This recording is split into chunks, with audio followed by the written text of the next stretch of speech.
咁今次咧就講一個鹹蛋超人60週年嘅紀念展覽啦。咁其實就比較喺香港真係比較少有呢啲展覽。咁今次就係做一個佢係喺創興廣場嘅地庫啦。咁佢由7月25號到9月嘅。咁我覺得今日睇咗啦，咁啊可以俾少少意見或者介紹一下俾大家睇下啦。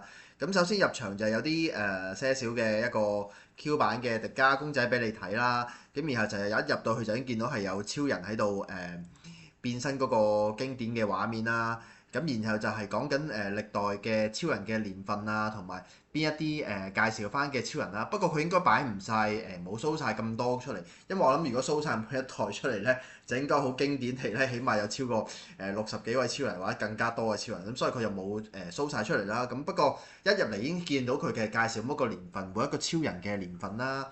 咁所以我覺得呢度亦都可以支持一下，已經俾你了解下歷史。咁亦都有啲經典嘅場景啊、經典嘅畫面啊，俾你知道啦。咁可以俾你睇到一啲好值得嘅睇嘅畫面啦。咁當然你係一個鹹蛋超人迷嘅話，甚至你唔需要睇到都知道呢啲畫面添。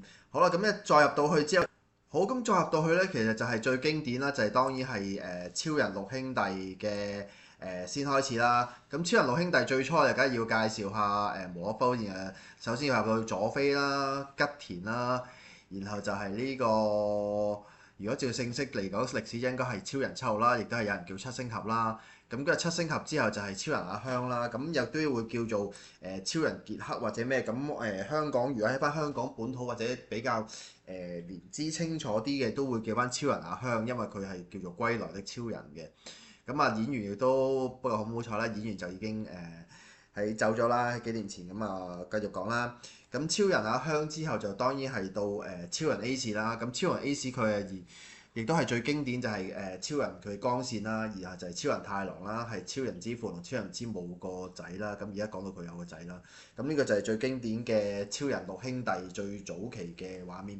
因為超人兄弟其實最初係一個代表實力最高嘅一個叫做係架構啦，咁所以就以專稱之後就介紹翻，其實而家正嘅超人兄弟就對於佢哋嘅實力高強啦，咁所以就主要係由呢個超人六兄弟再嚟啦。咁當然而家就開始嘅係去到新生代啦。咁過呢個畫面亦都其實佢有去到俾晒之前介紹晒每一個超人啊，每一個叫咩名啊，甚至係介紹有唔同嘅新世代宇宙啊。咁其實呢一個畫面其實喺之前尖沙咀應該係海港城，其實呢個畫面都有顯示過出嚟嘅。咁啊，當然佢亦都係再，不過唔知係咪會可能之後會完全會影晒出嚟啦。咁亦都介紹翻啲新生代啊。斯豪啊、捷德啊，甚至一啲新生代嘅超人完全唔同宇宙啊，甚至高斯宇宙啊，佢都影翻晒出嚟啦。咁呢個係歷代嘅畫面啦。咁而家完全係有分到已經同 Marvel 一樣啦，有不同嘅宇宙啊，更加去做出嚟俾你哋睇下。咁啊，如果唔了解啊，更加可以去了解一下啦。咁跟住就係當然有超人啊，當然有怪獸啦。咁怪獸呢方面咧就係絕對係不過佢怪獸佢亦都唔係好經典嘅角色，佢主要係講咗一啲比較合體性嘅角色，合體嘅怪獸啦。咁啊，但係佢都係即係以我嚟講就係介紹一啲除咗一隻經典嘅巴奧坦星人啦。咁你話係咪所有怪獸冇？咁呢只係合體怪獸啦。咁所以你話有啲好經典，譬如講緊當年第一次超人六兄弟嘅電影嘅合體怪獸嘅恐龍王，佢冇即係冇擺出嚟啦。咁亦都係譬如一啲好合體嘅怪獸，再其他就係譬如超人 Ace 嘅大結局打嗰隻怪獸係由阿布魯二次元人去做出嚟嘅怪獸，亦都冇做出嚟啦。咁呢啲新生代嘅，譬如呢個電腦魔人，咁呢啲比較新生代就唔係話真係好合體怪獸，即係舊版嘅合體怪獸就冇影出嚟咯，只係擺咗幾隻怪獸咯，即係譬如有啲好經典嘅角色。咁呢隻係都係一隻係咪原材料怪獸有咧就冇，咁但係佢反而就另外一度由新生代開始，由斯豪嘅同佢嘅經典宿敵貝利啦，不過貝利人而家已經喺個電影度死咗啦。咁啊喺呢個時光逆轉之下就變翻中啦，咁奸嘅黑化版就冇啊。咁呢個係都睇翻原來即係如果計翻佢比例嚟講，佢嘅8米高同翻個超人貝利亞同埋正式如果超人嘅大細咧，就等於你睇翻個畫面，其實哇真係我諗呢個如果正式計翻佢嘅比例，應該唔止8米高，甚至係更加多嘅以上添啊！即係好似一個直就係一個超人對一個高樓大廈咁犀利咁啊，等於咁啊，跟住就係講翻去到另一個場館啦，咁又係有一個力所有超人變身，咁但係咪所有呢？我就唔肯定啦，但係呢，就應該。如果你話所有超人變身，應該唔止咁多嘅。不過佢好多嘅經典變身器咧，就咁都顯示晒出嚟，咁啊都係完全可以做到出嚟啦。咁然後另一個畫面就係佢入到去，其實佢有一個歷代嘅經過嘅時候，你其實見到一個超人打怪獸嘅畫面。咁其實可以喺場景度佢做咗幾個超人出嚟。咁我當然冇影晒啦，希望你哋大家會去睇啦。咁另一方面就當然你應該係對超人啊同埋捷德佢做呢個兩個出嚟啦。咁當然仲有其他超人去打怪獸。咁我覺得呢個畫面其實你值得睇下，因為當然係正式可能係3分鐘到一個打怪獸嘅畫面啦。咁你可以見到其實喺一隻 game 好似應該係暗影乜嘢我就唔係好記得。其實之前有一隻 game 咧就暗影傳說定咩咧，咁佢就介紹，咁你好似完全喺一個高樓大廈邊睇到超人喺出邊打緊怪獸個畫面咁樣。咁我覺得其實喺當現場其實睇到都幾真實。咁我覺得係可以留低有係而家可以睇下。咁我都冇拍晒，不過我都覺得佢呢個係真係一個幾接近咯。咁除咗 VR 之後，當然又冇一個震動啊嘅畫面啦。咁但係你可以完全係感受到喺出邊咯。咁跟住咧就係佢其實有一個 game 出嚟啦。咁呢個 game 就係佢有一個 game，你完全係做一個超人變身啦，然之後玩遊戲啦。然後就係佢做咗有4部機，咁其實又有超人啦，仲有係梅比斯啦、迪迦同埋 Zero。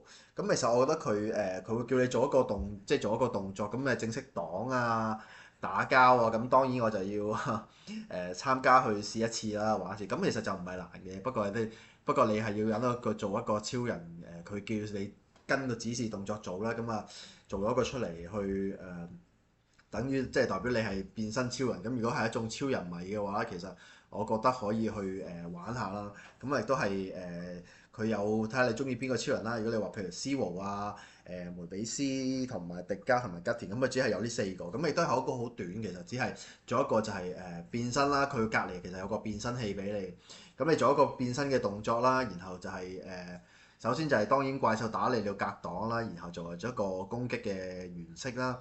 咁之後咧就會打贏咗，咁你攞翻一個稱量。咁啊，除咗一個怪獸之外，佢亦都係有一個場景，就係一個怪獸嘅星人出嚟。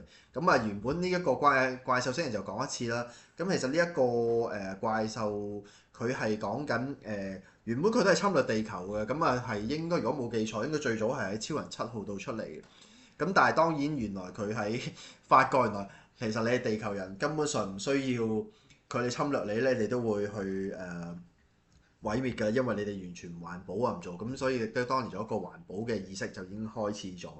好啦，咁然後咧就一個介紹翻一個除咗好之外，仲有一個好嘅，即係除咗壞嘅怪獸，當然仲有啲好怪獸啦。咁啊比較少啲，都係影翻少少。最出名都係比蒙啦。咁然後就係佢一個倒數嘅片段啦，就由講緊由今年嘅超人一路講緊60年，一路倒數翻去，即係好就係俾倒數每一年介紹翻嘅超人邊一年啊，顯示翻佢變身啊，同埋一啲打嘅片段出嚟。咁段片段同埋佢其實仲有一段係講緊佢哋打怪獸啊，經典一啲片段出嚟，有好多經典嘅片段。我覺得其實呢段絕對係一個超人迷值得去支持、值得去睇嘅一個片段嚟。即係除咗咁多，當然佢係剪輯過啦。咁一啲合體啊或者片段，我覺得作為一個超人迷或者作為一個鹹蛋超人嘅 fans，我覺得係絕對去支持。咁另一方面就係經典嘅當然係除咗超人，當然係另一個我哋人類嘅，當然係保衛隊啦。咁但係好可惜，我反而覺得佢保衛隊當然其實每一套超人都有保衛隊，但係佢其實只係擺咗3架比較經典嘅飛機喺度啦。咁啊，歷代每一代超人其實都有一個保衛隊，咁但係佢又冇講，即係擺咗3架保衛隊喺度咯。咁另外就係擺咗一啲超人嘅防衛隊嘅隊員啦。咁你有見到啲譬如梅比斯啊、迪迦啊、吉田啊，一啲譬如再其他經典啲嘢出嚟嘅啦。咁另外一個去到另一個場景咧就係都係一個場景，不過佢就冇正式去介紹翻即係點解擺又冇擺晒喺度咯？咁你係咪全部又唔係，反而就有啲可能係佢認為係啲經典嘅角色啦。咁你見到其實超人吉田啦、七星俠啦、或者超人七號啦、迪迦啦，然後就係譬如有捷德啦，甚至有特利迦啦，然後就有蒂拿啦、梅比斯啦。咁跟住就係最新啲嘅，就跟住當然係去到有布雷薩啦，跟住就係然後又有呢個奧米加，同埋當然係最新嘅提歐啦。咁但係所以我就話佢又唔係好似又唔係最經典嘅角色，譬如獅王啊，或者係一啲泰迦佢又冇有，咁太郎佢又冇，即係佢又好中意，但係又唔係擺晒。咁所以但係你話反而可能一啲係佢認為經典嘅角色就擺咗喺度咯。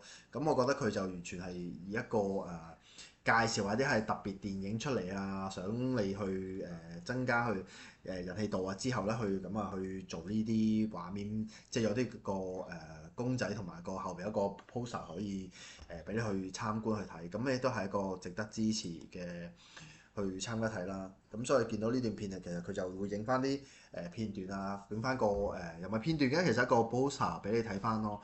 咁但係我就所以，但係點解會揀晒呢啲人？但係又唔係揀，即係揀呢幾個人，所以我就奇怪。你話反而係你話係完全經典，譬如你話超人啊、超人吉田、超人七星俠啊呢啲出現，咁迪迦當然係新生代嘅代表啦。咁但係你話如果新生代嘅代表，跟住你去到捷德啊、特利迦啊同埋梅比斯都係當年40年嘅經典作品啦。咁但係你話後邊嗰啲譬如泰迦或者獅王呢啲係比較新生代或者係帶出嚟又冇講到啦。咁反而你話蒂卡啊同埋布雷薩呢就比較新生代嘅開始，但係又冇特別講出嚟，所以佢又會比較即係比較得意啲擺呢幾個出嚟咯。咁係咪近年呢幾個所以以為人氣高啲就會比較清楚啲咯？咁你見到其實超人奧米加，跟住就係當然，不過今年介紹翻新超人就係提歐咁嘛，當然係一個絕對支持啦。咁呢個係一個應該要有咯。但係你話其他嗰啲揀就真係唔知。咁跟住就出到去之後，完晒成個展覽就有啲紀念品賣啦。咁你有啲變身器啊、file 啊、T 恤啊，完全係即係都幾多嘢賣，都係一啲幾經典嘅衫啊。當然係嗰啲超人 fans，我覺得係。你帶人錢去買，其實我覺得係接受到。咁亦都係佢有一啲佢一個扭蛋嘅形式啦，係咪扭蛋係抽卡啦？咁你見到佢其實佢都可以抽卡到。咁其實你入場買飛之後，其實你已經有兩張卡係有一張卡係會抽嘅。咁啊睇你抽到啲咩啦。咁啊我就好彩比較抽到 C 羅啦。咁啊可能有啲人唔中意 C 羅咁啊，我啊抽到 C 羅同埋今年最新呢個提歐啦。咁你再抽卡時候就係睇翻你好唔好彩啦。咁啊我啊抽到太郎啦。咁啊我覺得太郎我都中意嘅，咁所以覺得就睇翻你抽去邊一隊邊一個人去做啦。咁我覺得你應該呢條咁如果總結翻嚟講呢，我都覺得呢一段呢一個超人60週年嘅展覽去創興廣場，我都覺得其實係值得睇。咁啊應該作為一個超人迷或者作為一個經典嘅 fans 啦，咁佢都係做晒啲歷史啊，做晒都係有好多展覽品，我覺得你可以應該去睇下。好，咁今次講到呢度，希望大家中意啦。